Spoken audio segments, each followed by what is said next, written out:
देखिए इस वीडियो में हम आपको साइंस के पूरे 100 प्रश्न बताने वाले हैं जो आपकी परीक्षा के लिए काफ़ी महत्वपूर्ण प्रश्न है। यही सभी प्रश्न आपके परीक्षा में पूछे जाएंगे, इससे बाहर प्रश्न नहीं आएंगे। इसलिए मैं आपसे रिक्वेस्ट करता हूं कि आपको ठान लेनी है कि जब तक पूरे 100 प्रश्न समाप्त नहीं होगा तब तक आपको वीडियो छोड़ करके नहीं जानी है, क्योंकि ये जो प्रश्न है ये गेस किया हुआ प्रश्न है आपके क्वेश्चन बैंक मॉडल पेपर से, और यही सभी प्रश्न पूछे जाती है। जैसे कि मैंने आपको पहले बताया कि इससे बाहर नहीं पूछा जाएगा बिहार बोर्ड के परीक्षा में। तो आइए बात करते हैं, देखते हैं कि पहला प्रश्न क्या है। तो मेरा नाम है मंटू और स्वागत है आप सभी का अपना प्यारा सा यूट्यूब चैनल डीएलएस एजुकेशन में। अभी तक इस चैनल को सब्सक्राइब नहीं किया है तो जल्दी से कर लीजिए, नीचे डिस्क्रिप्शन में लिंक दिया गया है, अभी ऐप को डाउनलोड कीजिए और ऐप में आपको सभी ऑब्जेक्टिव, सब्जेक्टिव, मॉडल पेपर और भी बहुत सारा चीज मिल जाएगी। आइए बात करते हैं, देखते हैं सबसे पहला नंबर जो प्रश्न है वह प्रश्न हम सभी का क्या कह रहा है। तो देखिए सबसे पहला नंबर जो प्रश्न है वह काफी महत्वपूर्ण प्रश्न है, कई बार पूछा जा चुका है। प्रश्न देखिए कह रहा है कि एक प्रकाश किरण समतल दर्पण पर लंबवत आपतित होती है, परावर्तन कोण का जो मान होगा बाबू वह कितना होगा। इसका उत्तर आपको पता है तो आप हमें नीचे कमेंट करके बताते रहिए, हम सबका कमेंट देख रहे हैं। तो फटाफट बताते रहिए कि एक प्रकाश किरण समतल दर्पण पर लंबवत आपतित होती है, ध्यान रहे, तो परावर्तन कोण का जो मान होगा वह कितना होगा। तो देखिए बहुत सारे बुक में या बहुत सारे गेस्ट पेपर में आपको आंसर जो होगा वह 90 डिग्री दिया गया होगा, लेकिन इसका आंसर जो होगा आपको बिल्कुल सही उत्तर ए नंबर होगा कि 0 डिग्री होगा। जहां पे भी दिया गया होगा 90 डिग्री वह बिल्कुल गलत उत्तर है, आपका इसमें सही उत्तर हो जाएगा 90 डिग्री, यानी कि ऑप्शन नंबर ए का निरपेक्ष अपवर्तनांक वास्तव में होता है, यानी कि वायु का जो निरपेक्ष अपवर्तनांक होता है वह कितना होता है, वास्तव में 1 के बराबर होता है, 1 से कम होता है या 1 से अधिक होता है या शून्य होता है। तो देखिए आपको बता देना चाहेंगे कि वायु का जो निरपेक्ष अपवर्तनांक होता है वह 1 से अधिक होता है, यानी कि ऑप्शन नंबर जो सी दिया गया है आपका यह बिल्कुल सही उत्तर है। आप नीचे हमें कमेंट में ज़रूर बताते रहिएगा और वीडियो को लाइक करके अपने दोस्तों में जरूर शेयर कर दीजिए। फटाफट जितना जल्दी हो सकता है मेरे लिए इतना एक छोटा सा काम कर दीजिए, शेयर कर दीजिए, जिससे सभी लोग देख सके, सभी स्टूडेंट इस वीडियो को देख सकें, उनको बहुत ही ज़्यादा फायदा हो सके। अगले प्रश्न की बात करते हैं। तो अगला प्रश्न कह रहा है कि अस्पष्ट दृष्टि की न्यूनतम दूरी होती है, जो स्पष्ट दृष्टि होती है इसकी न्यूनतम दूरी कितनी होती है, और एक काफ़ी महत्वपूर्ण प्रश्न है, कई बार पूछा जा चुका है, आप देख भी रहे होंगे। अब तो आपका एग्जाम आ गया है सर पे और आपने देखा कि सेंटर परीक्षा में कैसा कैसा प्रश्न पूछा जा रहा था, तो आपको पढ़ने की बहुत ही ज़्यादा जरूरत अब हो गई है। तो बात करते हैं, देखिए यहाँ पे ऑप्शन दिया गया 25 सेंटीमीटर, 25 मीटर, 2.5 सेंटीमीटर या अनंत होती है। तो देखिए अस्पष्ट दृष्टि की जो न्यूनतम दूरी होती है वह 25 सेंटीमीटर होती है, यानी कि ऑप्शन नंबर जो ए दिया गया है वह बिल्कुल राइट उत्तर है। अगर इसकी आगे बात करते हैं, अगर अस्पष्ट दृष्टि की अधिकतम दूरी की बात करता है तो वहाँ पे अनंत होती है, लेकिन यहाँ पे क्या होगी, आपका ऑप्शन नंबर ए होगा, 25 सेंटीमीटर होगा। आगे बात करते हैं अगले नंबर प्रश्न की, काफ़ी इंपॉर्टेंट प्रश्न है, समझने वाला प्रश्न है। प्रश्न कह रहा है कि वोल्ट मीटर भी बराबर क्या होता है, वोल्ट बराबर भी बराबर क्या होता है, वोल्ट भी बराबर क्या होता है, जहां सी बराबर कूलम दिया हो और जे बराबर जूल दिया हो और ए बराबर एम्पियर दिया गया हो। तो देखिए वोल्ट बराबर यदि हम बात करते हैं तो वोल्ट बराबर आपका होता है जूल प्रति कूलम होती है, यानी कि ऑप्शन जो दिया गया है वह सी हो जाएगा, जे से जूल और प्रति का सिंबल, उसके बाद से सी से कूलम, यानी कि जे प्रति कूलम होती है, यानी कि ऑप्शन बी हो जाएगा। चलिए अगले नंबर प्रश्न की बात करते हैं। तो अगला नंबर जो प्रश्न है वह प्रश्न हम सभी का कह रहा है, काफी महत्वपूर्ण प्रश्न है। देखिए प्रश्न कह रहा है कि विद्युत धारा का चुंबकीय प्रभाव किसने खोज निकाला था, विद्युत धारा का चुंबकीय प्रभाव किसने खोज निकाला था, आपको बताना है फैराडे ने, ऑस्टर्ड ने, एम्पियर ने या बोर ने। तो देखिए विद्युत धारा का चुंबकीय प्रभाव की जब हम खोज की बात करते हैं तो वह ऑस्टर्ड ने निकाले थे, यानी कि ऑप्शन नंबर जो बी दिया गया है, बी नंबर, वो आपका बिल्कुल सही उत्तर हो जाएगा। ठीक है, मज़ा आ रहा होगा, जल्दी से लाइक कर दीजिए, शेयर कर दीजिए और पहली बार आया है तो सब्सक्राइब जरूर कीजिएगा, दोस्तों में फटाफट बता दीजिए। और आपके पास बहुत ही कम समय है तो आप सभी सतर्क हो जाइए और पढ़ाई बहुत ही अच्छे से कीजिए। आपको सारी चीज़ें हम आपको बता रहे हैं, पढ़ा रहे हैं, एक भी वीडियो ना छोड़िए, जितने भी वीडियो अपलोड है सारे वीडियो देखिए। नीचे डिस्क्रिप्शन में ऐप है, ऐप को जरूर डाउनलोड कीजिएगा और चैनल को सब्सक्राइब कीजिएगा, तो ही आपको आगे से वीडियो मिल सकेगी। आगे बात करते हैं अगला नंबर प्रश्न की। तो अगला नंबर जो प्रश्न है वह कह रहा है कि घरों में विद्युत आपूर्ति की जाती है, तो जो घर होती है उस घर में हम लोग विद्युत आपूर्ति कितने पे करते हैं, कि 220 वोल्ट दिष्ट धारा पे या 12 वोल्ट दिष्ट धारा पे या 220 वोल्ट प्रत्यवर्ती धारा पे या 12 वोल्ट प्रत्यवर्ती धारा पे। तो देखिए आपको बता देना चाहेंगे 6 नंबर प्रश्न का जवाब कि 220 वोल्ट प्रत्यवर्ती धारा पे हम लोग करते हैं, यानी कि जो आपका सी नंबर प्रश्न दिया गया है, ऑप्शन दिया गया, सॉरी ऑप्शन जो दिया गया है उसे माफ कीजिएगा, ऑप्शन बोलना चाहिए था यहाँ पे। तो ऑप्शन जो आपका सी दिया गया है वह बिल्कुल आपका क्या है, सही उत्तर है। क्या हो जाएगा, ऑप्शन सी। अगले नंबर प्रश्न की बात करते हैं। तो देखिए काफी महत्वपूर्ण प्रश्न है, कई बार पूछा गया है ये भी प्रश्न कह रहा है कि लेंस में कितने मुख्य फोकस होते हैं। जो लेंस होती है वो लेंस में कितने मुख्य फोकस होते हैं आपको ये बताना है। 1 होती है, 2 होती है, 8 होती है या 4 होती है, ये आपको बतानी है ऑप्शन के अनुसार। तो देखिए लेंस में यदि हम मुख्य फोकस की बात करते हैं तो लेंस में देखिए ये प्रश्न पूछा भी गया था, आपको पता ही है, और इस चीज़ को बारे में हम पहले ही बता दिए हैं। यानी कि जितने भी प्रश्न हम बताए हुए थे सेंटर परीक्षा आप दिए, उसमें से कई बहुत सारा प्रश्न आपके एग्जाम में आया भी था, ये आप देखे है ना। तो है ना मज़ेदार, यानी कि जो पढ़ाया जा रहा है बताया जा रहा है वह काफ़ी बहुत ही मज़ेदार है। तो यही सही प्रश्न आ रही है। तो इसका आंसर क्या हो जाएगी, 2 हो जाएगी कि लेंस में 2 मुख्य फोकस होती है, यानी कि ऑप्शन नंबर बी हो जाएगी। चलिए अगले नंबर प्रश्न की बात करते हैं। तो अगला नंबर प्रश्न कह रहा है कि तांबा और जिंक के मिश्र धातु को हम लोग क्या कहते हैं। तांबा और जिंक के जो मिश्र धातु होती है वह क्या कहा जाता है, इसे आपको बताना है। काफ़ी महत्वपूर्ण प्रश्न है, कई बार ये भी प्रश्न जो आपके फाइनल परीक्षा में भी पूछा जा चुका है और पीछे जो सेंटर पे एक परीक्षा होता है उसमें भी पूछा जा चुका है। 8 नंबर प्रश्न का जो जवाब होगा फटाफट हमें बताइए। तो देखिए पीतल और तांबा और जिंक की बात करते हैं तो उससे आपको बनता है यह एक मिश्र धातु है, मिश्र धातु से आपको पीतल बनता है, यानी कि ऑप्शन नंबर जो हो जाएगा क्या हो जाएगा, ऑप्शन ए हो जाएगा, यानी कि पीतल। ठीक है, चलिए अगले प्रश्न की बात करते हैं। तो देखिए यानी कि हम जो पढ़ा रहे हैं, आप अभी देखा कुछ दिन पहले आपका क्या हुई, परीक्षा हुई सेंटर परीक्षा, जिससे बताया गया कि आपके एग्जाम में ऐसा ही प्रश्न रहेगा और हमने जो पढ़ाया था वही प्रश्न आया हुआ है। तो आपको तो विश्वास हो गई होगी, और 2020 में भी हमने जब पढ़ाया था आप सभी को तो उस समय भी ये पता चल गई होगी कि हमने बहुत अच्छे से आपको क्लास कराया था, तो उस समय कितने बढ़िया नंबर आई थी। तो उन लोगों के भी रिकॉर्ड आप चेक कर सकते हैं। इसलिए हम आपको कह रहे हैं कि जल्दी से चैनल को सब्सक्राइब कीजिए और पढ़ाई करना शुरू कर दीजिए अभी से ही, जितना जल्दी हो सके। अगला प्रश्न कह रहा है कि अम्लीय विलयन का पीएच मान कितना होता है, आप बताइए, है ना। तो फटाफट सब्सक्राइब कीजिए, लाइक करके दोस्तों में शेयर भी कर दीजिए। अम्लीय विलयन का पीएच मान की बात करते हैं तो आपको हमने पहले ही बता दिया कि देखिए अम्लीय जो विलयन होता है उसका पीएच मान क्या होता है, 7 से कम होता है। कितना होता है, 7 से वह कम होता है। ठीक है, 7 से कम होता है, यानी कि ऑप्शन नंबर क्या हो जाएगा, ऑप्शन सी हो जाएगा। 7 से कम होता है अम्लीय विलयन का पीएच मान, यानी कि ऑप्शन सी हो जाएगा। अगले नंबर प्रश्न की बात करते हैं। तो देखिए बाबू अगला नंबर जो प्रश्न कह रहा है काफी महत्वपूर्ण प्रश्न है, 10वां नंबर प्रश्न कि अल्केन का सामान्य सूत्र क्या होता है। जो अल्केन होता है वो अल्केन का सामान्य सूत्र क्या होता है, CnH2n+4 या CnH2n या CnH2n+2 या CnH2n-2। देखिए आपको बता दें कि एल्केन में क्या होता है कि ये 3 तरह का नाम एक ही है, मतलब एक एल्केन होता है, एक एल्कीन होता है, एक अल्काइन होता है ना। तो एल्केन की बात करते हैं तो देखिए एल्केन का सूत्र जो हो जाएगा, जो इसमें दिया गया है उसका सूत्र हो जाएगा ऑप्शन सी की CnH2n+2 होती है। क्या होती है, CnH2n+2 होती है, यानी कि ऑप्शन जो होगा इसका सी नंबर बिल्कुल सही उत्तर हो जाएगा। लेकिन यदि हम बात करते हैं एल्कीन की, तो एल्कीन का उत्तर जो होता है वो आपका CnH2n+ केवल 2 होता है, और अल्काइन की बात करते हैं तो उसका होता है CnH2n- 2 होता है। लेकिन इसका आपको क्या हो जाएगा उत्तर, तो इसका उत्तर हो जाएगा CnH2n+2, यानी कि ऑप्शन नंबर जो हो जाएगा वह सी दिया गया है, वह बिल्कुल सही उत्तर है। आगे बात करते हैं अगला नंबर प्रश्न की कि अगला नंबर प्रश्न क्या कह रहा है। तो देखिए अगला नंबर काफी महत्वपूर्ण प्रश्न है।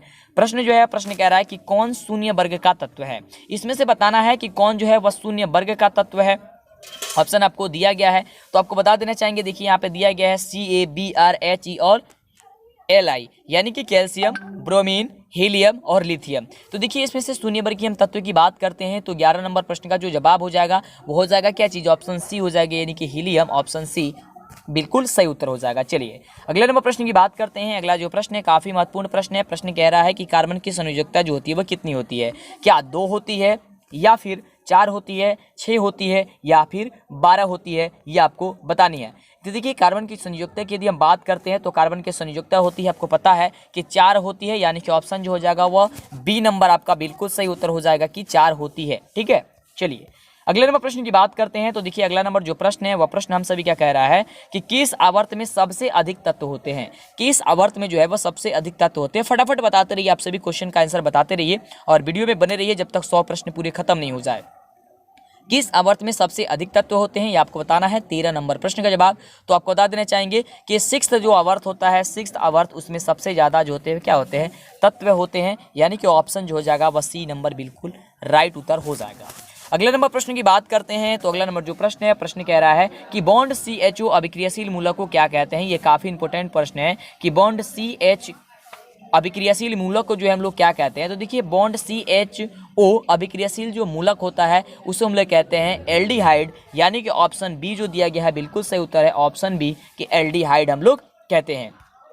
आगे बात करते हैं अगले नंबर प्रश्न की। तो अगला नंबर प्रश्न काफी महत्वपूर्ण प्रश्न है और कह रहा है कि पारिस्थितिकी तंत्र में ऊर्जा का प्रवाह होता है। जो पारिस्थितिकी जो तंत्र होता है उसमें ऊर्जा का प्रवाह जो होता है वह कैसा होता है? एक दिशीय होता है, बहुदिशीय होता है, द्विदिशीय होती है या सभी होता है, ये आपको बतानी है। तो देखिए पारिस्थितिकी तंत्र में यदि हम बात करते हैं तो ऊर्जा का जो प्रवाह होता है तो वह होता है एक दिशीय, यानी कि ऑप्शन जो हो जाएगा वह ए नंबर बिल्कुल सही उत्तर हो जाएगा कि एक दिशीय। अगले नंबर प्रश्न की बात करते हैं। तो अगला नंबर जो प्रश्न है वह प्रश्न हम लोग का कह रहा है कि पादप अवशिष्ट संचित रहते हैं। जो पादप अवशिष्ट रहते हैं वह संचित रहते हैं, कहाँ पे रहते हैं? पत्तियों में, छाल में, कोशिकीय रिक्तियों में या इनमें से सभी में रहते हैं, ये आपको बतानी है। पादप अपशिष्ट, तो देखिए पादप अपशिष्ट की बात करते हैं तो पत्तियों में भी रहते हैं, छाल में भी रहते हैं, कोशिकीय रिक्तियों में रहते हैं और इनमें से सभी रहते हैं, यानी कि इसका बिल्कुल सही उत्तर क्या हो जाएगा? डी नंबर जो दिया गया है वो बिल्कुल सही उत्तर हो जाएगा कि इनमें से सभी। अगले नंबर प्रश्न की बात करते हैं। तो अगला नंबर जो प्रश्न है काफी इंपोर्टेंट प्रश्न है, कह रहा है कि विकासीय दृष्टिकोण से हमारी किससे अधिक समानता मिलती है, और यह भी प्रश्न आपको पूछा गया है, बहुत ही ज्यादा प्रश्न ये पूछा जाता है। तो देखिए विकासीय दृष्टि से यदि हम बात करते हैं तो हम लोग का इसका बिल्कुल सही उत्तर हो जाएगा चिंपैंजी से हम लोग का मिलता है, यानी कि ऑप्शन जो होगा बी नंबर जो है ना बाबू आपका ये बिल्कुल सही उत्तर है। क्या नंबर? बी नंबर जो इसका बिल्कुल सही उत्तर है। तो फटाफट लाइक कर दीजिए, दोस्तों में शेयर कर दीजिए, पहली बार चैनल पे आए हैं सब्सक्राइब नहीं किया जल्दी से सब्सक्राइब कीजिएगा, है ना। चलिए अगला जो प्रश्न है वह प्रश्न हम सभी का कह रहा है कि शुद्ध या ऑक्सीजनित रक्त को हृदय से शरीर के विभिन्न भागों में ले जाने वाली रक्त वाहिनियां जो है वह कहलाती है, क्या कहलाती है? क्या वह धमनियां कहलाती है, सिराएं कहलाती है, अलिंद कहलाती है या नीलय कहलाती है? आपको ये बतानी है। तो आपको बता देना चाहेंगे कि शुद्ध या ऑक्सीजनित रक्त को हृदय से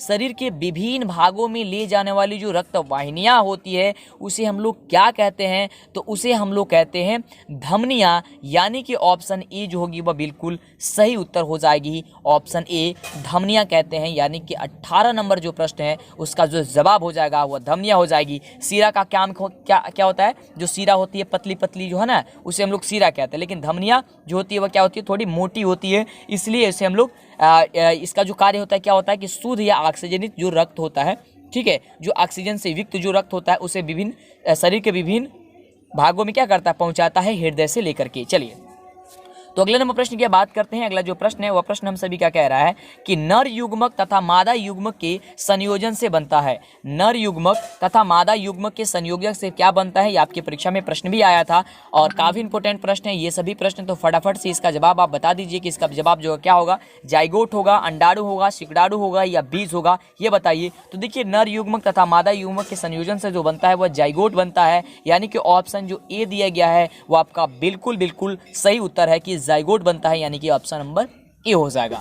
अगले नंबर प्रश्न की हम बात करें तो अगला नंबर जो प्रश्न है वह प्रश्न हम सभी का कह रहा है कि मनुष्य में सांस लेने और छोड़ने की क्रिया को क्या कहा जाता है? मनुष्य जो होता है वह सांस लेता है और छोड़ता है, इसे क्या कहते हैं? बहुत सारे बच्चे जो होंगे इसका जवाब क्या देंगे? ऑप्शन नंबर ए, लेकिन ऑप्शन नंबर ए जो होगा इस ऑप्शन के अनुसार से नहीं होगा। ऑप्शन जो होगा वह बी नंबर बिल्कुल सही उत्तर होगा कि श्वासोच्छ्वास कहते हैं। आप जाकर के बुक को एनसीईआरटी बुक को पढ़िएगा तो आपको पता चलेगा कि मनुष्य में सांस लेने और छोड़ने की जो क्रिया होती है उसे हम लोग कहते हैं श्वासोच्छ्वास, यानी कि ऑप्शन जो होगी वह बी नंबर बिल्कुल सही उत्तर ही होगी। चलिए अगले नंबर प्रश्न की बात करते हैं। देखिए अगला नंबर काफी इंपोर्टेंट प्रश्न है और आप इसका प्रयोग भी कर सकते हैं। प्रश्न कह रहा है कि दो समानांतर समतल दर्पणों के बीच रखी वस्तु का मूल्यतः कितनी प्रतिबिंब बन सकती है? अगर दो समतल जो है दर्पण हो, दर्पण यानी कि शीशा आईना हो और इसमें इसके बीच हम कोई वस्तु को रखते हैं तो कितनी जो है प्रतिबिंब आपको बन सकती है, ये आपको बतानी है। तो देखिए इसमें से आपको जो प्रतिबिंब की हम बात करते हैं तो इसमें प्रतिबिंब आपको बनेगी अनंत बनेगी,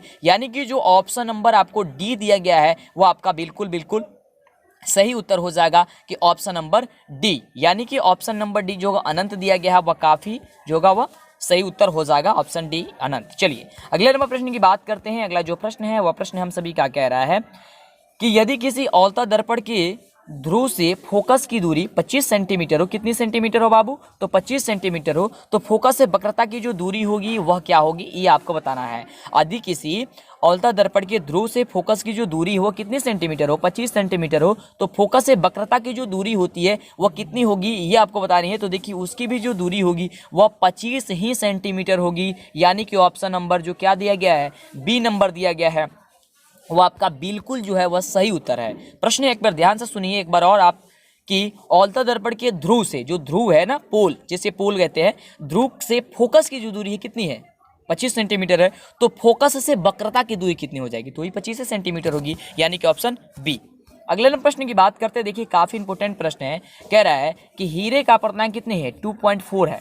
देखिए ये प्रश्न जो है सब्जेक्टिव टाइप में भी प्रश्न पूछा जाता है बनाने के लिए आपको। कह रहा है कि हीरे का अपर्तनांक कितनी है, 2.4 है, यानी कि 2.4 है। ठीक है, तो हीरे में प्रकाश की जो चाल होगी वह कितनी होगी। तो देखिए इसका जो सही उत्तर हो जाएगा, क्या हो जाएगा आपको हम बता दें, तो इसका सही जो उत्तर हो जाएगा वो हो जाएगा ऑप्शन जो हो जाएगा डी हो जाएगा, कि 1.2 इंटू 10 का पावर 8 मीटर प्रति सेकेंड हो जाएगी। क्या हो जाएगी, 1.2 इंटू 10 का पावर 8 मीटर प्रति सेकेंड हो जाएगी। जब इसे आप सॉल्व कीजिएगा, कैसे सॉल्व कीजिएगा आपको सब्जेक्टिव टाइप प्रश्न हम बता देंगे, और भी बहुत सारा सब्जेक्टिव टाइप प्रश्न वाला वीडियो है, तो वो देखिए फटाफट जाकर के, आपको एक भी वीडियो नहीं छोड़नी है, सारी चीज़ हम आपको बता देंगे। अगला प्रश्न जो है वह कह रहा है कि लेंस की क्षमता का जो एसआई मात्रक होता है वह क्या होता है ना। ये प्रश्न है आपके एग्जाम में पूछा जा सकता है, तो क्या बताइएगा। तो देखिए ऑप्शन देख लीजिए, सेंटीमीटर है, पर सेंटीमीटर है, पर मीटर है, या मीटर है। ये इसका उत्तर क्या होगा आपको ये बताना है। तो देखिए आपको बता दें, लेंस की क्षमता का जो एसआई मात्रक की हम बात करते हैं तो हो जाएगा पर मीटर, यानी कि ऑप्शन नंबर हो जाएगा सी, पर मीटर।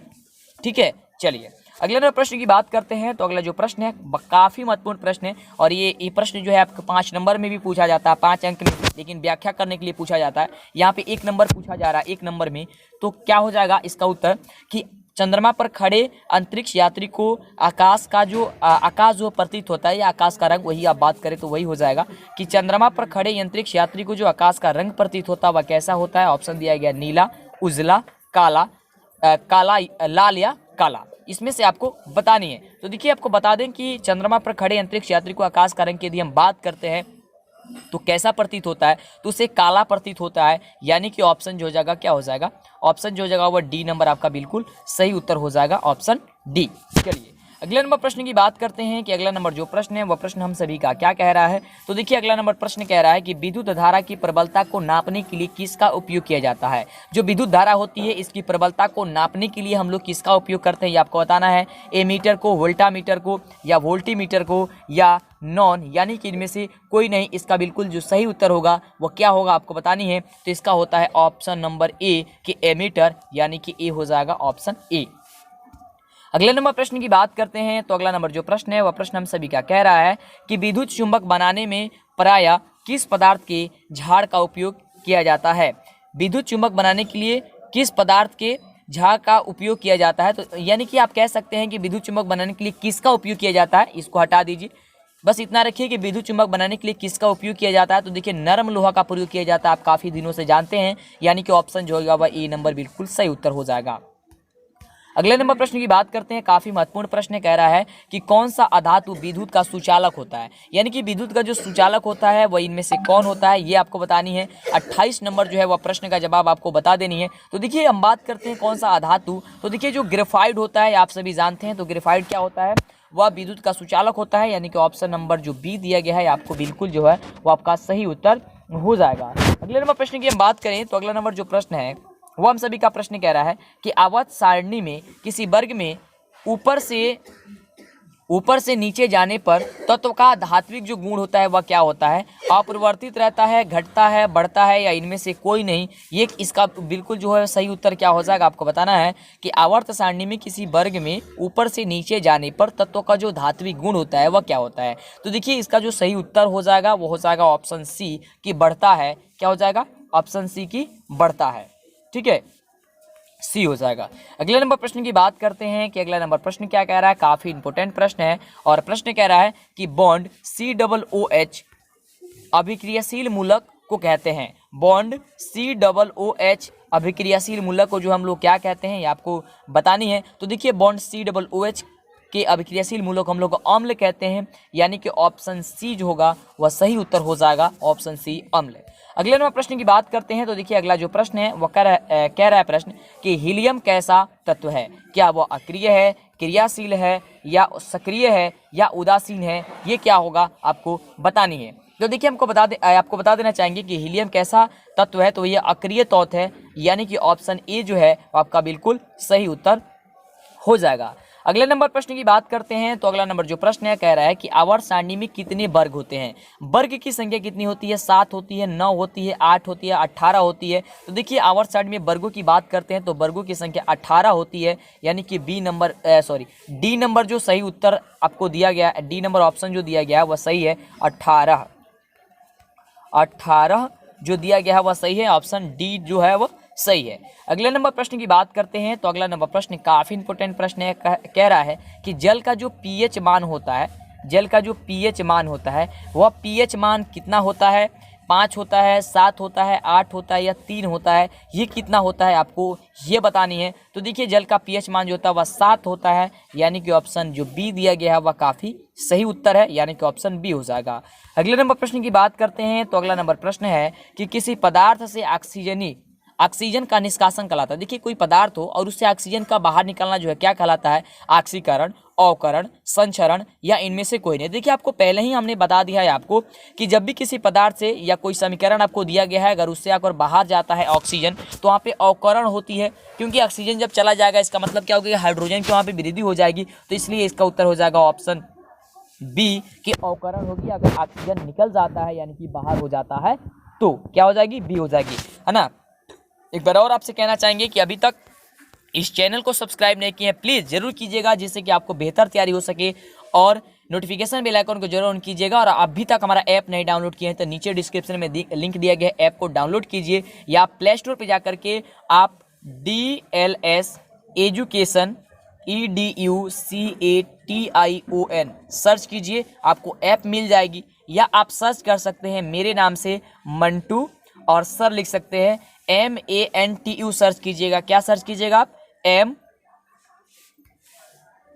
आपको सर्च करना है MANTUSIR सर, मंटू सर जैसे ही सर्च कीजिएगा आपको ऐप मिल जाएगी, या DLS एजुकेशन सर्च कीजिएगा तो अभी आपको ऐप मिल जाएगी, या नीचे डिस्क्रिप्शन में लिंक भी दिया गया है, उससे आप क्लिक करके भी डाउनलोड कर सकते हैं।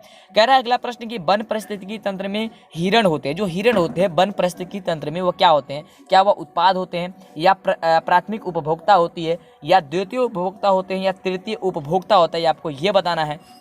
तो देखिए ये जो वन के पारिस्थितिकी जो तंत्र होता है उसमें जो हिरण होता है वह हिरण क्या होता है बाबू, तो होता है आपका प्राथमिक उपभोक्ता, यानी कि ऑप्शन जो होगा वह बी नंबर जो होगा वह सही उत्तर हो जाएगा कि प्राथमिक उपभोक्ता वह होता है हिरण।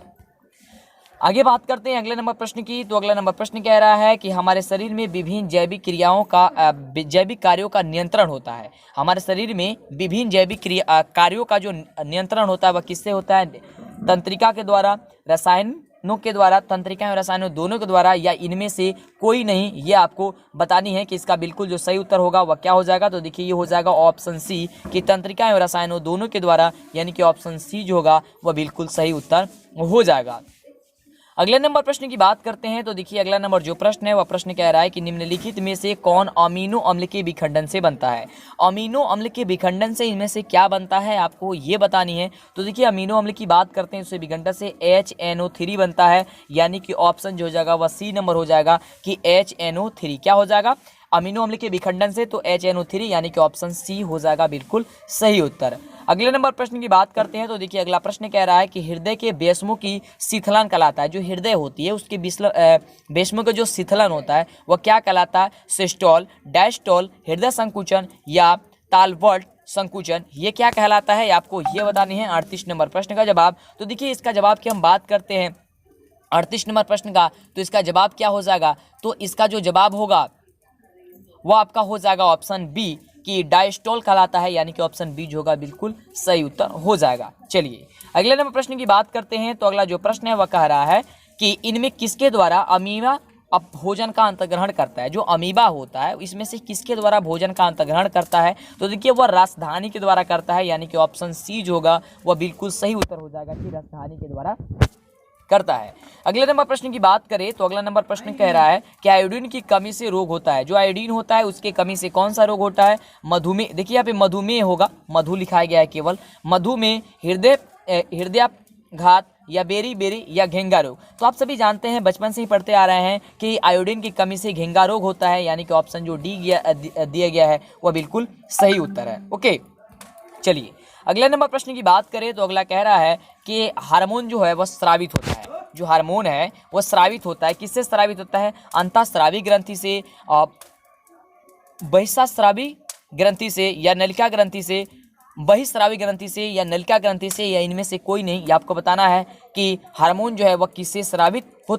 तो देखिए हार्मोन जो स्रावित होता है वो अंतःस्रावी ग्रंथि से स्रावित होता है, यानी कि ऑप्शन जो होगा वह ए नंबर जो होगा वह बिल्कुल सही उत्तर हो जाएगा। चलिए अगले नंबर प्रश्न की बात करते हैं कि अगला नंबर जो प्रश्न है वह प्रश्न हम सभी का क्या कह रहा है। तो देखिए अगला नंबर प्रश्न कह रहा है कि ग्वाइटर तथा घेंघा रोग पनपता है। अभी आपको हमने बताया कि घेंघा जो रोग होता है वह आयोडीन के कमी से होता है, लेकिन यहाँ पे फिर पूछ दिया कि ग्वाइटर तथा घेंघा रोग अथवा घेंघा रोग जो होता है वह किससे पनपता है। तो देखिए वह आयोडीन की कमी से पनपता है, यानी कि ऑप्शन जो होगा वह बी नंबर इसका बिल्कुल सही उत्तर हो जाएगा। चलिए अगले नंबर प्रश्न की हम बात करें तो अगला प्रश्न कह रहा है कि थायरॉक्सिन का स्रवण कहाँ से होता है। जो थायरॉक्सिन होता है उसका स्रवण जो होता है वह कहाँ से होता है? थायराइड से, यकृत से, वृक्क से, या वृषण से, किससे होता है आपको बताना है। तो देखिए थायरॉक्सिन का जो स्रावित होता है वह थायराइड से ही स्रावित होता है, यानी कि ऑप्शन जो दिया गया है ए नंबर वह बिल्कुल सही उत्तर है कि ए इसका बिल्कुल सही उत्तर हो जाएगा।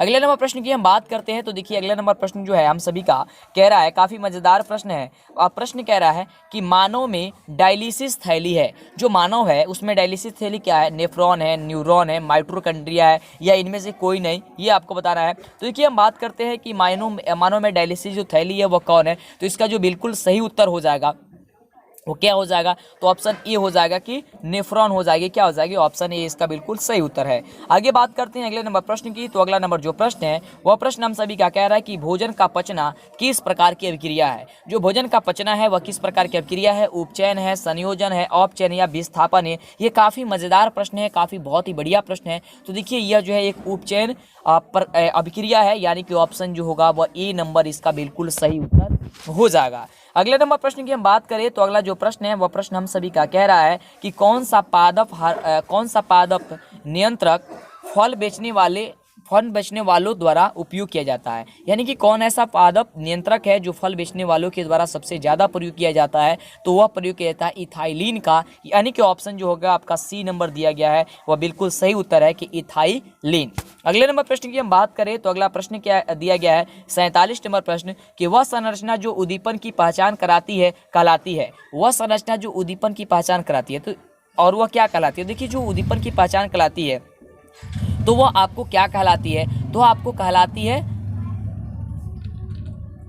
क्या नाम है इसका? ग्राही। हाँ, ऑप्शन ए जो दिया गया है ग्राही जो है वह कहलाती है। वह संरचना जो उद्दीपन की पहचान कराती है वह क्या कहलाती है? तो ग्राही कहलाती है, यानी कि ऑप्शन जो है वह ए नंबर इसका बिल्कुल सही उत्तर हो जाएगा। चलिए अगले नंबर प्रश्न की बात करें तो अगला नंबर काफी महत्वपूर्ण प्रश्न है और प्रश्न कह रहा है कि निम्नलिखित में से कौन सी एक अंतःस्रावी और बाह्यस्रावी ग्रंथि दो प्रकार की होती है। क्या वह अग्नाशय है, या थायराइड है, या पैराथायराइड है, या प्यूटेटरी है? ये क्या है आपको ये बताना है। निम्नलिखित में से कौन सी एक अंतःस्रावी और बाह्यस्रावी दोनों प्रकार की होती है। तो देखिए इसका जो सही उत्तर हो जाएगा अग्नाशय ही, यानी कि ऑप्शन जो होगा वह ए नंबर इसका बिल्कुल सही उत्तर हो जाएगा, अग्नाशय यानी कि ऑप्शन ए। अगले नंबर प्रश्न की हम बात करें तो अगला जो प्रश्न है वह प्रश्न हम सभी का कह रहा है कि कौन सी अंतःस्रावी ग्रंथि वृक्क के दोनों ओर स्थित रहती है। कौन सी ऐसी अंतःस्रावी ग्रंथि है जो वृक्क के दोनों ओर जो होती है वह स्थित रहती है। तो इसका जो बिल्कुल सही उत्तर हो जाएगा वह क्या हो जाएगा? तो एड्रिनल हो जाएगा, यानी कि ऑप्शन जो डी दिया गया है वो आपका काफी सही आंसर हो जाएगा। अगले नंबर प्रश्न की हम बात करते हैं और देखते हैं कि अगला नंबर प्रश्न हम सभी का क्या कह रहा है। तो काफी इंपॉर्टेंट और बढ़िया प्रश्न है और प्रश्न कह रहा है बहुत ही बढ़िया प्रश्न है। 50 नंबर प्रश्न तक हम सभी जो है वह पहुंच चुके हैं और प्रश्न कह रहा है कि जीवों में ध्वनि ग्रहण करने के लिए संवेदी अंग है, वो कौन सा है संवेदी अंग? तो देखिए संवेदी अंग की हम बात करते हैं तो हो जाएगा श्रवणग्राही, यानी कि ऑप्शन जो होगा वह सी नंबर इसका बिल्कुल सही उत्तर हो जाएगा कि श्रवणग्राही। चलिए अगले नंबर प्रश्न की बात करते हैं कि अगला नंबर जो प्रश्न दिया गया है वह प्रश्न क्या दिया गया है। तो अगला नंबर प्रश्न है कि वृक्क के ऊपर स्थित अंतःस्रावी ग्रंथि जो है वह है, वृक्क के ऊपर स्थित अंतःस्रावी ग्रंथि जो है वह पीयूष ग्रंथि है, पीनियल ग्रंथि है, या अधिवृक्क ग्रंथि है, या इनमें से कोई नहीं, यानी कि नॉन ऑफ दिस है। ये आपको बताना है। तो देखिए वृक्क के ऊपर स्थित अंतः जो स्रावी ग्रंथि है उसे वह है आपको अधिवृक्क ग्रंथि, यानी कि ऑप्शन सी जो है इसका सही उत्तर हो जाएगा अधिवृक्क ग्रंथि। अगला नंबर प्रश्न की बात करते हैं तो अगला प्रश्न कह रहा है कि अधिकतर पादप नियंत्रक उत्पन्न होते हैं। अधिक पादप नियंत्रक उत्पन्न होते हैं बढ़ते तने के अग्रभाग पर, बढ़ती जड़ के अग्रभाग पर, या फ्लोएम की संवहनी नलिका पर, या ए और बी दोनों पर, ये आपको बतानी है। तो देखिए इसका जो बिल्कुल सही उत्तर हो जाएगा वो ऑप्शन डी हो जाएगा कि ए और बी जो है वह दोनों पर, ऑप्शन डी जो दिया गया वह काफी सही उत्तर है। अगले नंबर प्रश्न की हम बात करें तो अगला जो प्रश्न दिया गया वह कह रहा है कि बीज रहित फलों के बेचने को कहते हैं। बीज रहित, जो बीज रहित फल होता है उसको बेचने को हम लोग जो है बनने को कहते हैं। माफ कीजिएगा, प्रश्न कह रहा है कि बीज रहित फलों के बनने को कहते हैं। बीज रहित फलों के बनने को जो हम लोग क्या कहते हैं, अनिषेक फलन या अनिषेक अंडवी या अग्र प्रभाविकता, या इनमें से कोई नहीं, हम लोग क्या कहते हैं यह आपको बतानी है। तो देखिए हम लोग जो है उसे कहते हैं अग्र प्रभाविकता, यानी कि ऑप्शन जो सी दिया गया है वह सही उत्तर हो जाएगा कि अग्र प्रभाविकता कहते हैं उसे।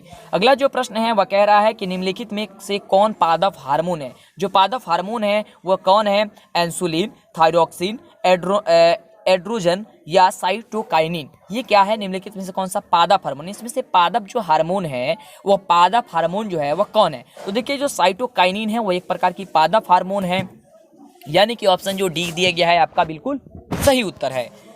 अगले नंबर प्रश्न की हम बात करते हैं तो अगला नंबर जो प्रश्न है कह रहा है कि दो तंत्रिका कोशिका के मध्य खाली स्थान को क्या कहते हैं। और वेरी वेरी इंपॉर्टेंट प्रश्न है, काफी महत्वपूर्ण प्रश्न है। प्रश्न को आप याद करके जरूर रखिएगा। 55 नंबर जो प्रश्न दिया गया है, तो देखिए आपको बता देना चाहेंगे कि इसे हम लोग सिनेप्स कहते हैं, यानी कि ऑप्शन जो होगा बी नंबर दिया गया है कि सिनेटिक दरार, सिनेटिक जो दरार दिया गया है सिनेप्स कहते हैं इसे, यानी ऑप्शन बी जो होगा इसका सही उत्तर हो जाएगा। अगले नंबर प्रश्न की बात करते हैं 56 नंबर प्रश्न की। तो 56 नंबर जो प्रश्न है वह प्रश्न कह रहा है कि मस्तिष्क उत्तरदायी होता है। जो मस्तिष्क है उत्तरदायी होता है सोचने के लिए, हृदय स्पंदन के लिए, शरीर का संतुलन बनाने के लिए, या उपयुक्त सभी के लिए। तो आपको तो पता ही है कि जो मस्तिष्क हमारा होता है वह सोचने के लिए भी उत्तरदायी होता है, हृदय स्पंदन के लिए भी उत्तरदायी होता है, शरीर का संतुलन बनाए रखने के लिए भी उत्तरदायी होता है, यानी कि ऑप्शन जो डी दिया गया है वह काफी सही उत्तर है, यानी कि ऑप्शन डी जो होगा बिल्कुल सही उत्तर हो जाएगा।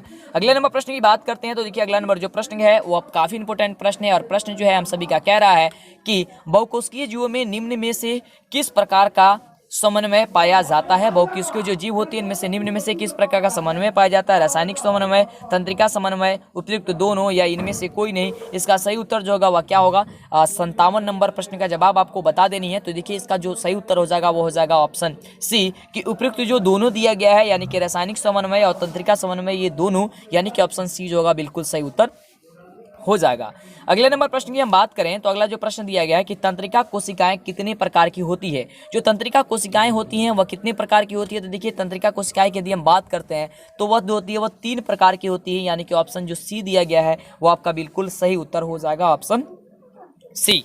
चलिए अगले प्रश्न की बात करते हैं तो हम सभी का अगला नंबर प्रश्न कह रहा है कि प्रतिवर्ती चाप कहाँ से बनते हैं। जो प्रतिवर्ती चाप होती है वह कहाँ से बनती है, मेरुरज्जु, मस्तिष्क, पेशी ऊतक, या इनमें से कोई नहीं, ये आपको बतानी है। तो आपको देखिए बता देना चाहेंगे प्रतिवर्ती जो चाप है वह कहाँ से बनती है, तो हो जाएगी पीयूष ग्रंथि से, प्रतिवर्ती जो चाप होती है वह कहाँ से बनती है ये आपको बताना है। तो इसका आंसर जो हो जाएगा वो हो जाएगा मेरुरज्जु से, यानी कि ऑप्शन ए हो जाएगा। हमने कुछ ज़्यादा ही ये बोल दिया, ऑप्शन देखा नहीं।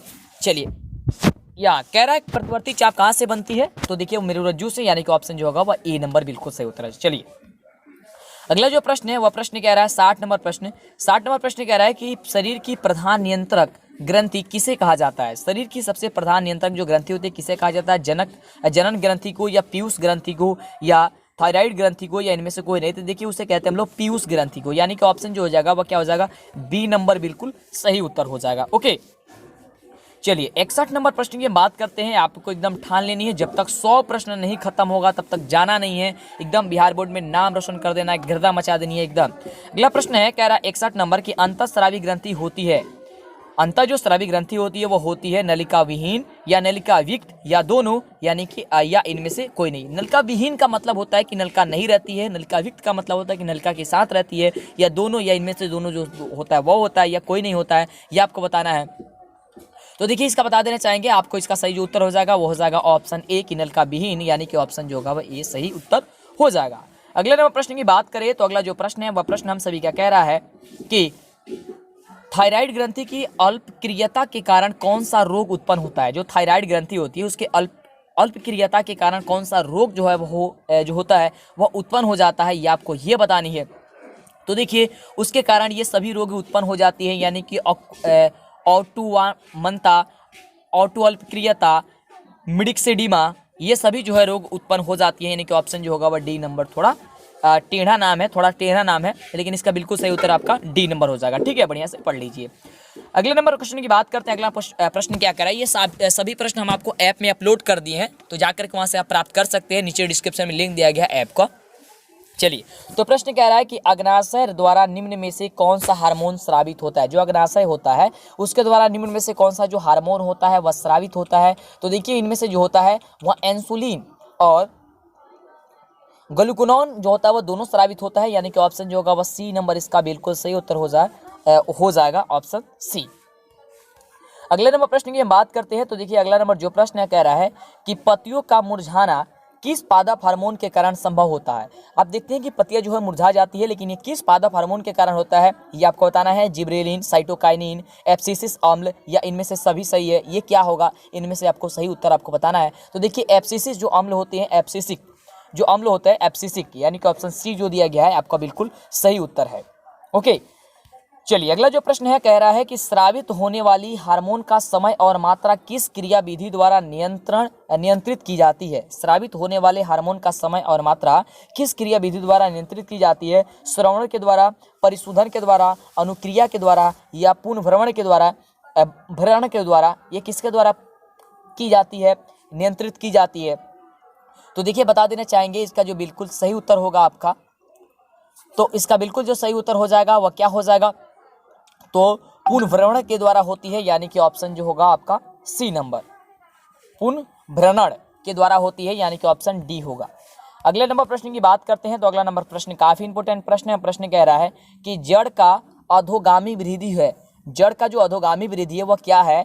प्रकाशानुवर्तन, गुरुत्वानुवर्तन, जलानुवर्तन, या रसायन अनुवर्तन, ये क्या है? और इसके बारे में आपको जानकारी नहीं है तो हमने आपको लगातार जो सब्जेक्टिव टाइप प्रश्न पढ़ा रहे हैं वो सब्जेक्टिव टाइप प्रश्न का वीडियो जरूर देखिएगा, इसमें आपको सभी चीजें मिल जाएगी, है ना।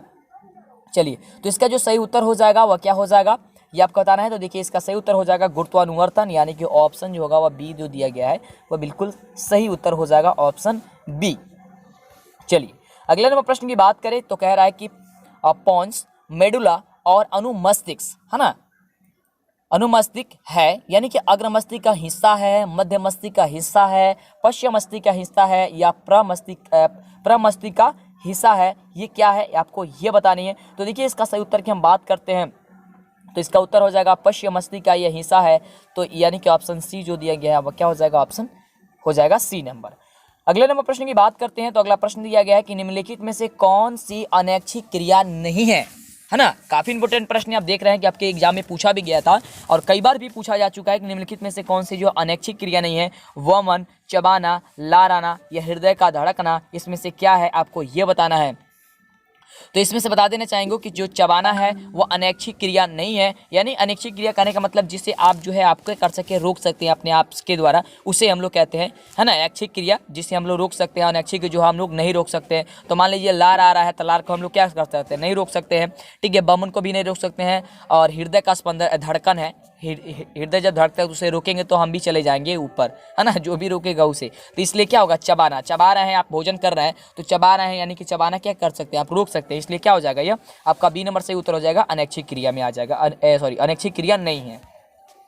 अगला जो प्रश्न है कह रहा है कि ऑटो ग्रंथि को थायरॉक्सिन हार्मोन बनाने के लिए क्या आवश्यक है? ऑटो ग्रंथि को थायरॉक्सिन हार्मोन बनाने के लिए क्या आवश्यक है आपको बताना है। सोडियम, क्लोरीन, फास्फोरस, या इनमें से सभी? तो इसमें का बिल्कुल सही उत्तर हो जाएगा ऑप्शन डी की इनमें से सभी, यानी कि ऑप्शन डी जो होगा वह बिल्कुल क्या हो जाएगा? सही उत्तर हो जाएगा। ठीक है, चलिए अगला नंबर प्रश्न की बात करते हैं। तो अगला नंबर जो प्रश्न है वह प्रश्न हम सभी का कह रहा है कि मस्तिष्क का कौन सा भाग शरीर की स्थिति तथा संतुलन का अनुरक्षण करता है? जो मस्तिष्क है, मस्तिष्क जो है उसका कौन सा जो भाग है वो शरीर की स्थिति तथा संतुलन का अनुरक्षण करता है, ये आपको ये बताना है। तो इसका जो सही उत्तर हो जाएगा वो आपका क्या हो जाएगा ये आपको बतानी है, ऑप्शन सी जो होगा वह हो जाएगा अनुमस्तिष्क हो जाएगा। क्या हो जाएगा? ऑप्शन सी अनुमस्तिष्क हो जाएगा। चलिए अगले नंबर प्रश्न की बात करते हैं। तो अगला नंबर प्रश्न है, कह रहा है 71 नंबर प्रश्न कि पादप हार्मोन साइटोकाइनिन सहायक है। जो पादप हार्मोन है साइटोकाइनिन, वो साइटोकाइनिन मतलब कि क्या है, क्या उसका सहायता क्या है, मतलब कि वो क्या सहायता करता है, ये आपको ये बताना है।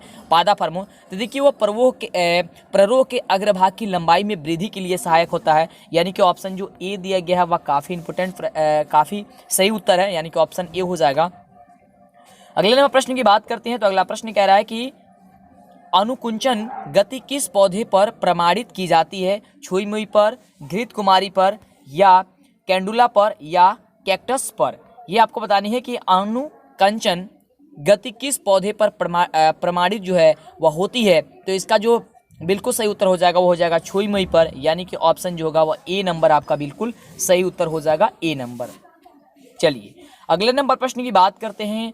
तो अगला नंबर प्रश्न हम सभी क्या कह रहा है कि वृक्क किस तंत्र का भाग है? जो वृक्क है वह किस तंत्र का भाग होता है? पाचन तंत्र का, परिसंचरण तंत्र का, उत्सर्जन तंत्र का, या श्वसन तंत्र का? वृक्क मतलब किडनी, वही किडनी को कहते हैं। ये वृक्क किस तंत्र का जो होता है वह भाग होता है, आपको ये बताना है। तो आप सभी जानते हैं कि वृक्क जो होता है वह उत्सर्जन तंत्र का भाग होता है, यानी कि ऑप्शन जो होगा वह क्या हो जाएगा? ऑप्शन आपका सी नंबर जो हो जाएगा वह आपका बिल्कुल सही उत्तर हो जाएगा, ऑप्शन सी।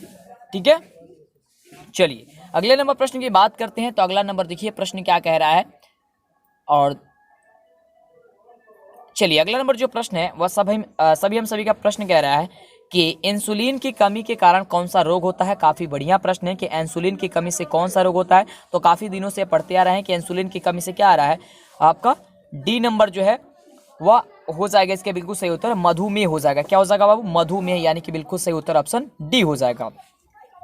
अगले नंबर प्रश्न की हम बात करते हैं। तो अगला नंबर जो प्रश्न है वह प्रश्न कह रहा है कि खोपड़ी के अग्र सिरे पर स्थित न्यूरॉन को शरीर के विभिन्न भागों से प्राप्त होता है। खोपड़ी के अग्र सिरे पर स्थित न्यूरॉन को शरीर के विभिन्न भागों से प्राप्त होता है। जल, खून, संकेत या वायु। या इसका बिल्कुल सही उत्तर हो जाएगा ऑप्शन सी की संकेत। क्या हो जाएगा? ऑप्शन सी जो होगा इसका बिल्कुल सही उत्तर हो जाएगा, ऑप्शन सी संकेत। चलिए अगले नंबर प्रश्न की बात करते हैं। तो अगला देखिए प्रश्न कह रहा है कि ऑप्टू ग्रंथि को थायरॉक्सिन हार्मोन बनाने के लिए आवश्यक है। ऑप्टू ग्रंथि को थायरॉक्सिन हार्मोन बनाने के लिए आवश्यक है। लोहा है, वसा है, प्रोटीन है, या आयोडीन है? तो देखिए इसकी बात करते हैं। इसका सही उत्तर जो होगा वह क्या हो जाएगा? तो इसका सही उत्तर हो जाएगा ऑप्शन डी हो जाएगा कि आयोडीन है। डी नंबर ऑप्शन इसका बिल्कुल सही उत्तर हो जाएगा कि आयोडीन है। ठीक है, अभी तक लाइक नहीं किए लाइक कीजिए, दोस्तों में शेयर कीजिए, फटाफट कीजिए, क्योंकि कितनी मजेदार प्रश्न आपको आ रही है। यही सभी प्रश्न आपके एग्जाम में पूछे जाएंगे। इससे बाहर जो है आपके एग्जाम में प्रश्न नहीं पूछे जाएंगे, ये आप ध्यान में जरूर रखिएगा। चलिए बात करते हैं अगला प्रश्न की। तो अगला प्रश्न कह रहा है कि लीडिंग कोशिकाएं कहाँ मिलती है? जो लीडिंग कोशिकाएं होती है वो कहाँ मिलती है? वृषण में, पीयूष ग्रंथि में, या अंडाशय में, या परावटु ग्रंथि में? तो देखिए लीडिंग जो कोशिकाएं होती है वह कहाँ पे मिलती है? तो वह आपको जो है वह मिलती है वृषण में, यानी कि ऑप्शन जो होगा वह ए नंबर काफी सही उत्तर है, यानी कि ऑप्शन ए नंबर सही उत्तर हो जाएगा। अगले नंबर प्रश्न की बात करते हैं। तो अगला नंबर प्रश्न कह रहा है कि ऑक्सीन पादप हार्मोन पौधे के किस क्रिया में सहायक होता है? जो ऑक्सीन होता है, ऑक्सीन आपका पादपी हार्मोन है, और इस पौधे की किस क्रिया के लिए सहायक होता है? वृद्धि में, श्वसन में, भोजन में, या जनन में? ये किस में सहायक होता है ये आपको ये बताना है। तो देखिए ये जो होता है वह वृद्धि में सहायक होता है, यानी कि ऑप्शन ए जो होगा वह काफी सही उत्तर हो जाएगा, ऑप्शन ए की वृद्धि में। चलिए अगले नंबर प्रश्न की बात करते हैं। तो अगला नंबर प्रश्न है, कह रहा है प्रश्न कि तंत्रिका तंत्र का भाग है। तंत्रिका तंत्र का जो भाग है वह कौन है? मस्तिष्क है, रीढ़ है, रज्जु है, ये इनमें से सभी है, ये आपको बताना है। तो देखिए तंत्रिका तंत्र की बात की हम बात करें तो इनमें से सभी है, यानी कि ऑप्शन जो डी हो जाएगा वह हो जाएगा ऑप्शन डी। अगले नंबर प्रश्न की हम बात करें तो अगला देखिए प्रश्न कह रहा है आपके स्क्रीन पे कि एड्रोजन,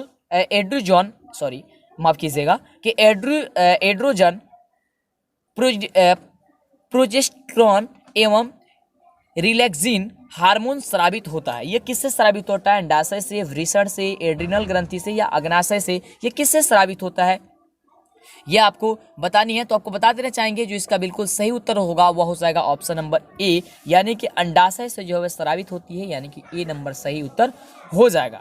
अगले नंबर प्रश्न की हम बात करें तो अगला प्रश्न कह रहा है कि इनमें से कौन मादा जनन हार्मोन है? मादा जनन हार्मोन इनमें से कौन है, ये आपको बताना है। तो देखिए मादा जनन की बात करते हैं तो ये जो हार्मोन आपको दिया गया है ये इनमें से सभी हार्मोन हैं, यानी कि प्रोजेस्टेरॉन है, एस्ट्रोजन है, या एस्ट्रीडोल योल है, या सॉरी इतने ही है, यानी कि ऑप्शन 3 ही दिया गया है। ऑप्शन डी इसका बिल्कुल सही उत्तर हो जाएगा कि ये तीनों है। थोड़ा सा इसका नाम जो है वो कठिन है, थोड़ा सा उच्चारण कर लीजिएगा, जल्दी के चक्कर में थोड़ा सा गलती हो जाता है, क्योंकि उसी समय से बोलते बोलते मुंह भी दुख किया है, क्योंकि 80 प्रश्न हो चुका है और 81वां नंबर ये प्रश्न है। चलिए फटाफट हम लोग कर लेते हैं, अगला प्रश्न देखते हैं क्या कह रहा है। लिख रहे हैं आप लोग से इतने समझदार है, इतना तो आप माफ करिए दीजिएगा। चलिए आगे बात करते हैं, प्रश्न कह रहा है तो लाइक कर दीजिए अभी, और दोस्तों में भी शेयर कर दीजिए। अगला प्रश्न कह रहा है कि कुछ जानवर जुगाली करते हैं, किस लिए जुगाली करते हैं? वह स्वास्थ्य के लिए करते हैं, या भोजन के लिए, भोजन को चबाने के लिए करते हैं, या दूध बनाने के लिए करते हैं, या इनमें से कोई नहीं होगा, ये आप बताइए। तो देखिए जो भी होते हैं वह जानवर होते हैं जो जुगाली करते हैं, वो जुगाली क्या करते हैं? भोजन को पचाने के लिए करते हैं। अब जब भी आप देख रहे हैं कि गाय होते हैं या भैंस होती है, कोई भी होते हैं, जब जुगाली कर रहे होते हैं तो उसके गर्दन के पास अपना हाथ लेकर के जाइएगा तो एक गोले की तरह अनुभव होगा आपको कि गोला रखा हुआ है, वही आपको उसका भोजन होता है। पहले वो पेट के अंदर से वो लेकर के आती है मुंह में, अब मुंह में लेने के बाद उसको जुगाली करके यानी कि चबा करके फिर उसको निगलती है, और यही क्रिया मानव में नहीं होती है, ये सभी जानवरों में ही होती है, यानी कि वो भोजन को पचाने के लिए कार्य करती है। ऑप्शन बी होगा सही उत्तर हो जाएगा। चलिए अगले प्रश्न की बात करें तो अगला प्रश्न कह रहा है कि रुधिर दाब तथा हृदय स्पंदन किस हार्मोन के द्वारा बढ़ता है? जो रुधिर दाब होता है और रुधिर दाब तथा हृदय जो स्पंदन होता है वह किस हार्मोन के द्वारा बढ़ता है, ये आपको बतानी है। तो देखिए ये जो बढ़ता है वह किसके द्वारा बढ़ता है, ये आपको ये बताना है। तो ये बढ़ता है आपको एड्रीनलिन के द्वारा, यानी कि ऑप्शन जो होगा वह सी नंबर सही उत्तर हो जाएगा। एड्रीनलिन के द्वारा, किसके बढ़ता है? एड्रीनलिन के द्वारा, नहीं ऑप्शन सी। अगले नंबर प्रश्न की बात करते हैं तो अगला नंबर प्रश्न कह रहा है कि हमारे शरीर में विभिन्न जैविक कार्यों का नियंत्रण होता है। हमारे शरीर में विभिन्न जैविक क्रियाओं का नियंत्रण होता है, तंत्रिका के द्वारा, रसायनों के द्वारा, तंत्रिका और रसायनों दोनों के द्वारा, या इनमें से कोई नहीं, ये आपको बतानी है। तो इसका जो हो जाएगा सही उत्तर हो जाएगा तंत्रिका और रसायनों दोनों के द्वारा, यानी कि ऑप्शन जो हो जाएगा वह सी नंबर बिल्कुल सही उत्तर हो जाएगा। अगले नंबर प्रश्न की हम बात करें तो अगला जो प्रश्न है वह प्रश्न कह रहा है कि एब्सिसिक एसिड किस तरह का रसायन है? जो एब्सिसिक एसिड है वह किस तरह का रसायन है, आपको ये बतानी है। या और आपको ऑप्शन दिया गया है कि ऑक्सीन की तरह, जिब्रेलिन्स की तरह, साइटोकाइनिन की तरह और वृद्धिरोधक की तरह। तो देखिए ये जो होती है आपको ये ऑक्सीन ये जो होती है वह वृद्धिरोधक की तरह होती है, यानी कि ऑप्शन जो होगा वह डी नंबर इसका सही उत्तर हो जाएगा। क्या चीज? वृद्धिरोधक की तरह। अगले नंबर प्रश्न की बात करते हैं तो अगला नंबर जो प्रश्न कह रहा है कि बीज रहित पादपों में माफ कीजिएगा, बीज रहित पौधों के उत्पादन में ये सहायक होते हैं। बीज रहित पौधों के उत्पादन में सहायक होते हैं मतलब बीज रहित पौधे में जो होते हैं वह कौन सहायक होते हैं? साइटोकाइनिन, ऑक्सीन या जिब्रेलिन्स, या ऑक्सीन एवं जिब्रेलिन्स दोनों। तो देखिए इसका सही जो उत्तर हो जाएगा वह क्या हो जाएगा? 86 नंबर प्रश्न की हम बात करते हैं तो हो जाएगा ऑक्सीन एवं जिब्रेलिन्स, यानी कि दोनों हो जाएगा। ऑप्शन जो होगा वह डी नंबर इसका सही उत्तर हो जाएगा। अगले नंबर प्रश्न की बात करते हैं तो अगला जो प्रश्न है वह कह रहा है कि इनमें कौन फल पकाने के लिए प्रयुक्त होते हैं? फल पकाने के लिए इनमें से कौन प्रयुक्त होते हैं? ऑप्शन दिया गया ऑक्सीन, जिब्रेलिन्स, एथिलीन और साइटोकाइनिन। तो देखिए इसका जो सही उत्तर हो जाएगा वह आपका सही उत्तर हो जाएगा जिब्रेलिन्स, यानी कि ऑप्शन जो होगा वह बी नंबर इसका सही उत्तर हो जाना चाहिए। इसका बिल्कुल सही उत्तर ऑप्शन बी होगा। चलिए अगले नंबर प्रश्न की बात करते हैं 88 नंबर प्रश्न का। तो 88 नंबर प्रश्न कह रहा है कि लोहा को जिंक से लेपित करने की क्रिया को क्या कहते हैं? काफी बढ़िया प्रश्न है, कई बार पूछा गया है। तो देखिए लोहा को जिंक से लेपित करने की क्रिया को हम लोग क्या कहते हैं? गैल्वेनीकरण कहते हैं, यानी कि ऑप्शन जो होगा वह बी नंबर सही उत्तर हो जाएगा।